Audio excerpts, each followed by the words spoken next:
Hello बच्चों, इस video में हम पढ़ेंगे चैप्टर द सल्तनत पीरियड।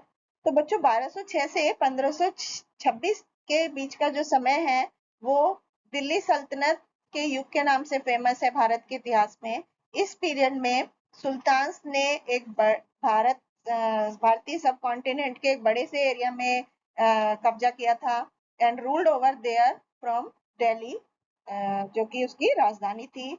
तो दिल्ली का जो सल्तनत है वो 5 डायनेस्टीज में बटा हुआ है से मिलकर बनता है।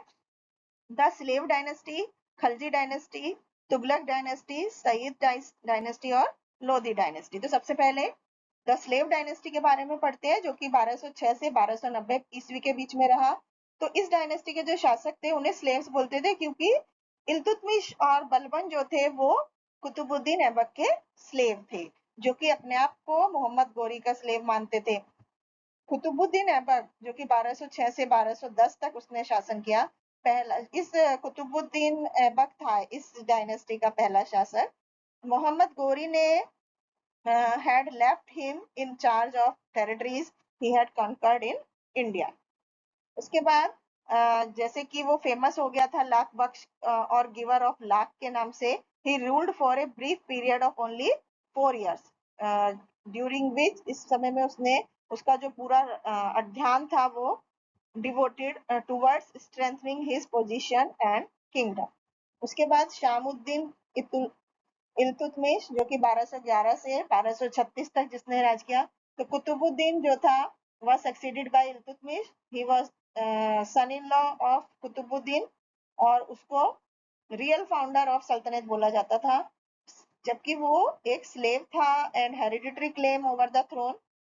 उसकी पोजीशंस जो थी सारे क्वार्टर्स में से चैलेंज की गई थी and he nominated his daughter Razia Sultana. उसने अपने बेटी रजिया सुल्ताना को वहां का शासक बना दिया था। उसकी मृत्यु के बाद 1236 में वो वहां की शासन किया था उसने। His nobles were dissatisfied with his choice and they placed Rukunuddin Firoz Shah, a son of Iltutmish, on the throne. He was not competent and loved to enjoy himself. तो उसने चाओज और दिल्ली के बीच में उसने दिल्ली में कंफ्यूजन क्रिएट कर दिया था। रजिया सुल्ताना ने लोगों को अपने सपोर्ट में इकट्ठा किया और कुछ ही महीनों में वो वहां की शासक बन गई। तो वो एक बहुत ही बहादुर और करेजियस लेडी थी। तो there was chaos and disorder in the country. चारों तरफ शासन सही नहीं चल रहा था, तो शी सेट एवरीथिंग राइट। उसने हर चीज को अपनी स्किल और बुद्धिमत्ता से सब कुछ सही कर दिया और वो एक मैन की तरह से ही ड्रेस करती थी, घोड़े चलाती थी और दरबार में जाती थी। उसके बाद पीरियड फ्रॉम 1240 से 1266। तो ये पीरियड जो था रजिया की डेथ और गियाजुद्दीन बलबंस के सिंहासन पर बैठने के बीच का समय था। तो बहुत सारे सुल्तान थे जो कि दिल्ली के सिंहासन पर बैठे। एक था उनमें से नसरुद्दीन मोहम्मद महमूद, जो कि इल्तुतमिश का दूसरा बेटा था, जिसने कि दिल्ली पर 1246 से 1266 तक राज किया। तो वो एक पावरफुल नोबल्स के हाथों की कठपुतली था।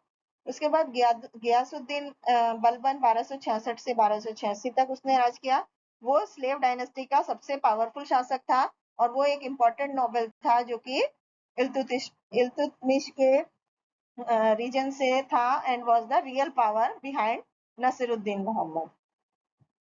एंड उसने ब्लड एंड आयरन की पॉलिसी अपनाई थी एंड टू क्रैश द 40। उसके बाद बलबन जो था वो 1286 में मर गया और उसके जो सक्सेसर थे वो कमजोर और इन सब एफिशिएंट थे। तो एक खलजी नोबल था जिसका नाम जलालुद्दीन खिलजी था, जो कि दिल्ली के सिंहासन पर बैठा। इस तरह से स्लेव डायनेस्टी का 1290 में अंत हो गया। उसके बाद आई खलजी डायनेस्टी 1290 से 1320 के बीच में। तो खलजी सुल्तान थे, उन्होंने दिल्ली पर लगभग 3 डिकेड्स यानी कि 30 साल तक राज किया और इस उनके शासन में दे कंसोलिडेटेड एंड एक्सपेंडेड सल्तनत फर्दर। उन्होंने अपने शासन को बढ़ाया, अपने राज्य को बढ़ाया।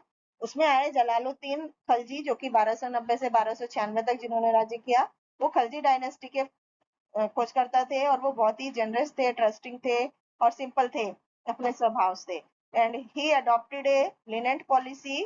मंगोल्स के खिलाफ की तरफ उन्होंने एक पॉलिसी बनाई थी एंड इवन और यहाँ तक कि उनकी बेटी से उलुग खान से उन्होंने शादी कर ली थी मंगोल के जो शासक थे, और वो उसके भतीजे अली गुरसब को उसने मार दिया था, जो कि अलाउद्दीन के नाम से उनको मिला था।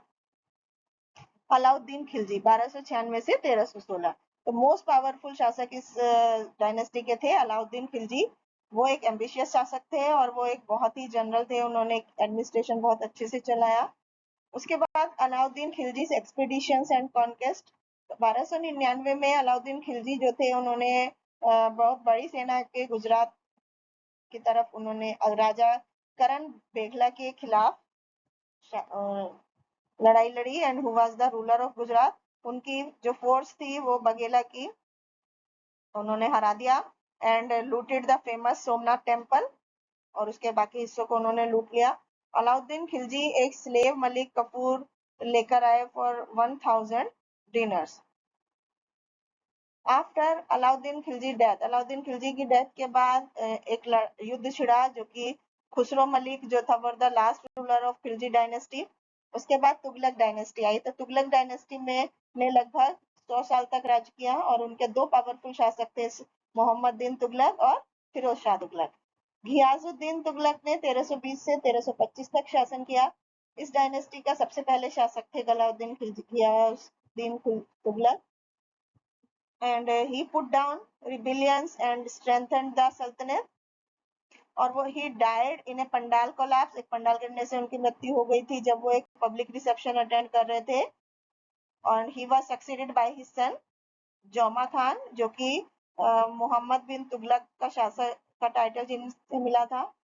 अब मोहम्मद बिन तुगलक ने 1325 से 1351 तक शासन किया। सबसे इंपॉर्टेंट शासक थे इस डायनेस्टी के मोहम्मद बिन तुगलक। तो इबन बतूता जो नॉर्थ अफ्रीकन अरब ट्रेवलर थे, जिन्होंने की इंडिया में इस एरिया में विजिट किया था, has left a detail description of the country under his rule.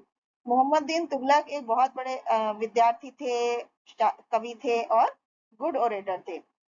उन्होंने एक धार्मिक आउटलुक उन्होंने बनाया, और उनके एरिया में बहुत सारे इम्प्रैक्टिकल स्कीम्स थी। Taxation in the Doab to increase revenue collection. उन्होंने सल्तनत में लैंड टैक्स बढ़ाया दोआब रीजन में। एंड जैसे कि सल्तनत टाइमिंग था जो कि बहुत अच्छा नहीं था, सारे दोआब जो थे was facing A severe famine, उनको वहां पर सूखा पड़ गया बहुत दिनों तक। तो लोग जो थे उन्होंने एक्स्ट्रा टैक्स पे करने से मना कर दिया। अल्टीमेटली सल्तनत जो थे उन्होंने अपने ऑर्डर्स वापस ले लिए। अब शिफ्टिंग ऑफ कैपिटल, तो 1327 में मोहम्मद बिन तुगलक ने डिसाइड किया Delhi his capital from Delhi to Devagiri in the south, और उन्होंने उसको उस जगह का दोबारा नाम रखा Daulatabad. Introduction to a token currency, तो 1329 में मोहम्मद बिन तुगलक ने टोकन करेंसी को इंट्रोड्यूस किया। Other visionary plans, Mohammad bin Tughlaq ने 2 एक्सपीडिशन प्लान किए थे in order to secure the northern frontier of the empire. उन्होंने अपनी एक सेना भेजी कंगरा की तरफ। After annexing the region, army proceeded further towards Tibet, but it suffered heavy casualties there. उसके बाद फिरोज शाह तुगलक आए।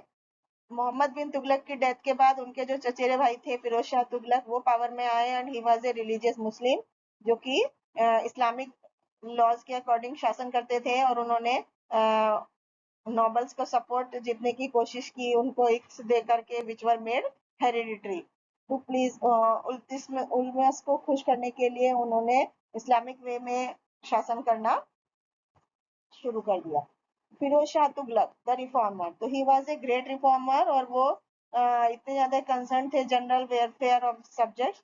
उन्होंने बहुत सारी नदियां खोली जैसे कि सतलुज और यमुना नदी, ताकि वो आसपास की जमीन को पानी मिल सके। उन्होंने बहुत सारे तालाब करे, कुएं खुदवाए, एंड ही उन्होंने हॉस्पिटल्स बनवाए लोगों के ट्रीटमेंट के लिए। और वो 1388 में उनकी डेथ हो गई, और उसके बाद इस युग का खत्म हो गया। इसके बाद पोजीशन ऑफ सुल्तान सुल्तान जो थे वो सबसे ज्यादा पावरफुल थे, और वो however he needed the support of nobles. At the same time he had to put a check on them so that they might not revolt.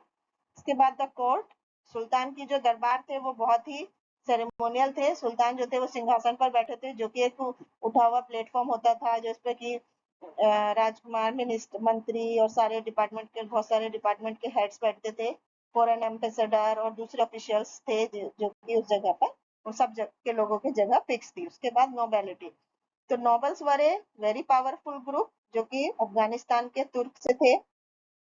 4 main department थे उनके, जो कि दीवाने विजारत जो कि कंसर्न विद फाइनेंस, जो फाइनेंस को deal करते थे। उसके बाद दीवाने रिसालत जो कि रिलीजियस मैटर को देखते थे। दीवाने अर्ज जो कि मिलिट्री अफेयर्स को देखते थे। उसके बाद दीवाने इंसा जो कि रॉयल कॉरेस्पॉन्डेंस को देखते थे। उसके बाद लैंड कंट्रोल सिस्टम और द इक्ट सिस्टम, तो सल्तनत पीरियड में नोबल्स जो सिपाही थे उनको जमीन दी जाती थी और जो कि इक्ट बोलते थे, और सिपाही उसको जो रिसीव करते थे जो कि such grants was called इक्तदार। इसके बाद तिमूर इन्वेंशन 1398 में, तो तिमूर एक मंगोल शासक था जिसने कि बहुत बड़ा एम्पायर सेंट्रल एशिया में उसने राज किया, और he invaded India and plundered Delhi. अब द सईद डायनेस्टी 1414 से 1451 तक, तो Khizr Khan was the governor of Multan जो कि फिरोज शाह तुगलक के अंडर में था। उसकी मृत्यु के बाद, फिरोज की मृत्यु के बाद, he supported a son of Firoz in the war of succession. फिर मुबारक शाह सैयद जो कि 1421 से 1434 के बीच में शासन किया। Mubarak Shah succeeded his father और he was a man of vision जो कि दूर तक सोच के काम करते थे, and he could have revived the old glory of the सल्तनत, और उसके जो सिपाही थे वो उसके अगेंस्ट थे। उसके बाद मोहम्मद शाह सईद थे, ही वाज मुबारक शाह का भतीजा था। द लोधी डायनेस्टी, तो जो उसने 1451 से 1526 तक राज हुआ।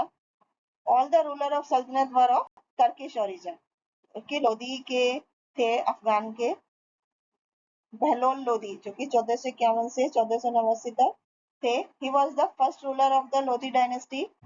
तो 1451 में ही ascended the throne of Delhi after defeating अलाम शाह। उसके बाद सिकंदर लोधी थे, he was the most powerful ruler of Lodhi dynasty. Delhi के शासक बनने के बाद 1489 में सिकंदर लोधी ने अपनी पावर को बहुत ज्यादा बढ़ा लिया था अपने विरोधियों को सरप्राइज करके, and he was successful in extending the boundary of his empire as far as the West Bengal. इसके बाद इब्राहिम लोधी आए 1517 से 1526 तक। तो इब्राहिम लोधी सक्सीडेड सिकंदर लोधी। अफगान नोबल्स ने उनका विरोध किया, and he was harsh and cruel by nature. उसके बाद दे maltreated them and destroyed their temple. They also imposed a religious tax on the Hindus for the practice of their religion. का dependency, ज्यादातर जो सुल्तान थे वो कमजोर हो गए थे और वे अपने सिपाहियों पर डिपेंड हो गए थे, और उनके सिपाही जो थे वो सुल्तान हो गए थे, and they got the opportunity.